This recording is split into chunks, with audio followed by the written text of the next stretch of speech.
अस्सलामुअलैकुम dear students. तो ये वीडियो क्लास 9 के स्टूडेंट्स के लिए है। क्लास 9 के स्टूडेंट्स का मंडे को पेपर है फ़िज़िक्स का, तो उससे रिलेटेड एक गेस्ट पेपर आपके साथ शेयर कर रही हूँ जिसमें कुछ इंपॉर्टेंट क्वेश्चंस, डेफिनेशन और डिफरेंसेस हैं। तो सामने स्क्रीन पे आपके सामने शो हो रहे हैं। सबसे पहले है derivation of equations of motion. तो ये आपको चैप्टर नंबर 2 में मिलेंगे। 3 इक्वेशंस ऑफ मोशन है आपके पास। First equation of motion, second and third.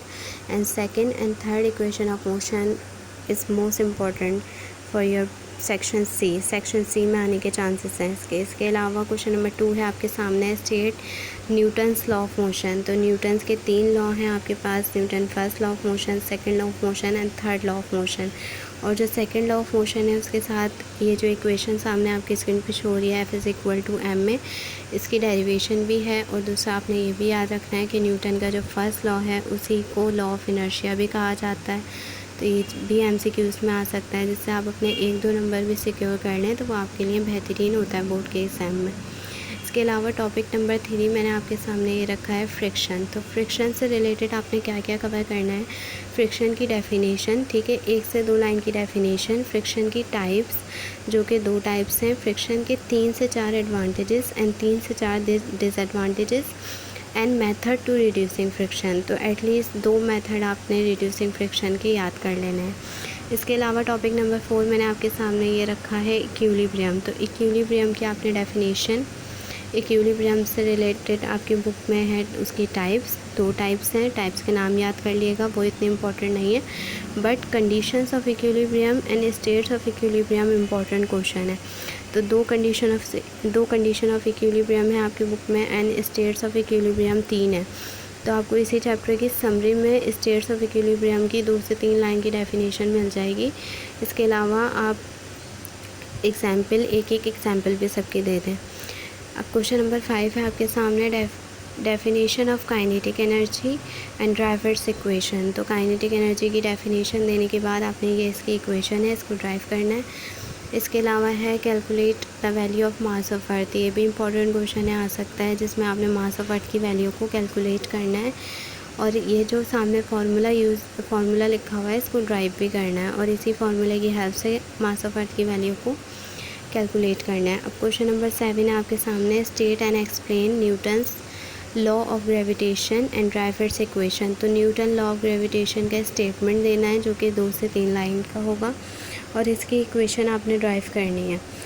ये सवाल भी इम्पॉर्टेंट है। इसके अलावा ये सवाल तो है ही इम्पॉर्टेंट टॉपिक। क्वेश्चन नंबर 8 है जिसमें आपने फ़िज़िक्स की डेफिनेशन कवर करनी है, इंपॉर्टेंस ऑफ फिज़िक्स, ब्रांचेस के तमाम नाम याद कर लिएगा और एक लाइन की डेफिनेशन है तो आप इजीली याद कर सकते हैं। इसके अलावा क्वेश्चन नंबर 9 है आपके सामने, स्टेट हुक्स लॉ। तो ये क्वेश्चन भी इम्पॉर्टेंट है, इसमें हुक्स लॉ का स्टेटमेंट लिखना है और हुक्स लॉ की इक्वेशन जो है 2 से 3 लाइन की ये ड्राइव होगी तो इसको ड्राइव करना है। इसके अलावा क्वेश्चन नंबर 10 है, what are the effects of temperature on average kinetic molecules. तो ये आपको मिल जाएगा लास्ट के चैप्टर में, काइनेटिक एनर्जी, जिस चैप्टर में काइनेटिक एनर्जी वाले की बात हो रही है, काइनेटिक एनर्जी की, उस चैप्टर में, एनर्जी वाले चैप्टर में। इसके अलावा क्वेश्चन नंबर 11 है, ये भी इम्पॉर्टेंट है, लॉन्ग में या शॉर्ट में आ सकता है सवाल, right a note on renewable and non renewable sources. तो पहले रीन्यूएबल सोर्सेज को डिफ़ाइन करके उसकी कुछ एग्जांपल लिख देनी है, इस तरह नॉन रीन्यूएबल सोर्सेज को डिफ़ाइन करके उसकी कुछ एग्जांपल लिख देनी है। तो स्टूडेंट्स, एक बात मैं आप लोगों को क्लियर करना चाहती हूँ कि गेस्ट पेपर आप लोगों के लिए गाइडेंस होता है, ठीक है। 100% श्योरिटी कोई भी आपको नहीं दे सकता, कोई बड़े से बड़े सेंटर वाले भी कि जो काम हम आपसे कह रहे हैं वो काम आएगा, इस तरह का नहीं होता। आपसे इम्पोर्टेंट और टारगेट पेपर शेयर किया जाता है कि आपके पेपर्स में ये टॉपिक इम्पॉर्टेंट है और इन टॉपिक से रिलेटेड काम आ सकता है या आएगा। तो जिन बच्चों की तैयारी थोड़ी वीक होती है उनकी थोड़ी बेटर हो सकती है कि वो गेस्ट पेपर्स वगैरह से क्वेश्चन कर लें, और जिनकी तैयारी हुई भी है वो उसको मज़ीद चेक कर लें कि जो क्वेश्चन उनके रह गए हैं उसको भी कवर कर लें और अपना पुराना रिवीजन भी कर लें। तो अब हम अपने आते हैं टॉपिक नंबर 12 पे, जिसके सामने आपके है, explain the types of thermal expansion. तो थर्मल एक्सपेंशन की छोटी सी डेफिनेशन दीजिएगा, heat and temperature, last chapter में मिलेगा ये सवाल आपको। इसके अलावा थर्मल एक्सपेंशन की 2 टाइप्स हैं, linear thermal expansion, volumetric thermal expansion. तो इसकी भी 1 से 2 लाइन की डेफिनेशंस हैं दोनों की। अच्छा, इन दोनों की इक्वेशंस हैं जो कि इम्पॉर्टेंट है, डेरिवेशन में आ सकती हैं। लीनियर थर्मल एक्सपेंशन की डेरिवेशन ये वाली है, आपके सामने स्क्रीन पर क्वेश्चन नंबर 16 पे शो हो रही है। और जो वॉल्यूमेट्रिक थर्मल एक्सपेंशन है इसकी ये क्वेश्चन नंबर 13 जो आपके सामने शो हो रहा है वो है। और जो ये क्वेश्चन नंबर 13 की इक्वेशन ड्राइव करनी है ये इस नाम से भी आ सकती है कि व्हाट, इस तरीके से भी आ सकती है कि what is the relation between alpha and gamma. इसके अलावा आपके सामने है question number 14, define heat of fusion. तो हीट ऑफ फ्यूजन को डिफ़ाइन करना है with the help of experiment. Experiment की हेल्प से ये भी आपको लास्ट चैप्टर में मिल जाएगा। इसके अलावा demonstrate heat of fusion and heat of vaporisation. तो heat of fusion, heat of vaporisation by the help of heating ice graph. तो ये भी क्वेश्चन आपको लास्ट चैप्टर में मिल जाएगा। अब हम देख लेते हैं कुछ इंपॉर्टेंट डेफिनेशन जिनके फार्मूला और एसआई यूनिट आपने लास्ट में लिखना है, ठीक है।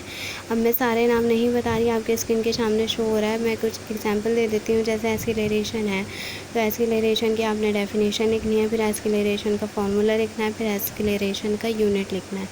इसी तरह ये है डेफिनेशन नंबर 17, हीट कैपेसिटी। तो इसका भी आपने क्या करना है, हीट कैपेसिटी की डेफिनेशन लिखनी है, उसका फार्मूला लिखना है, उसका यूनिट लिखना है। इस तरीके से जितने डेफिनेशन हैं उनके फार्मूला, उनका यूनिट आप याद कर लें। इसके अलावा ये देखें डेफिनेशन नंबर 13 जो है वाइंड एनर्जी की डेफिनेशन देनी है और उसकी एप्लीकेशन देनी है। तो ये सवाल थोड़ा इम्पोर्टेंट है, शॉर्ट में आने के इसके चांसेस हैं। इसके अलावा कुछ इम्पोर्टेंट डिफरेंसेस देख लेते हैं। एक तो आपने कंपैरिजन करना है translatory, rotatory and oscillatory motion का। और ऑस्किलेटरी मोशन के साथ देखें मैंने स्लैश डाल के लिखा है वाइब्रेटरी मोशन, यानी ऑस्किलेटरी मोशन वाइब्रेटरी मोशन दोनों सेम हैं, ठीक है।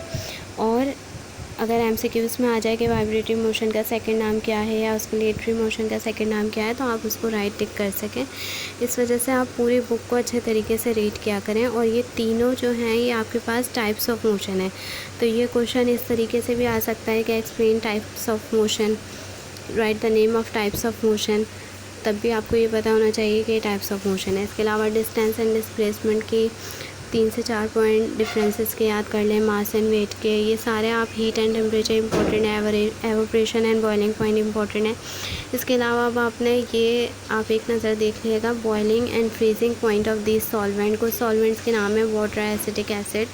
ये बुक में आपको मिल जाएंगे, चार्ट इनका बना है कि वाटर का बॉइलिंग पॉइंट क्या है, फ्रीजिंग पॉइंट क्या है, एसिटिक एसिड का बॉइलिंग पॉइंट क्या है, फ्रीजिंग पॉइंट क्या है। अगर ये क्वेश्चन में आए तो क्वेश्चन में आ जाएगा, अदरवाइज़ एमसीक्यूज़ में कुछ पूछ सकते हैं इससे रिलेटेड। इसके अलावा जितनी भी क्वांटिटीज़ हैं, फंडामेंटल क्वांटिटीज़ हों, ड्राइव क्वांटिटीज़ हों, उनके ऐसा यूनिट्स, उनके सैम्पल आपको पता होना लाजमी है।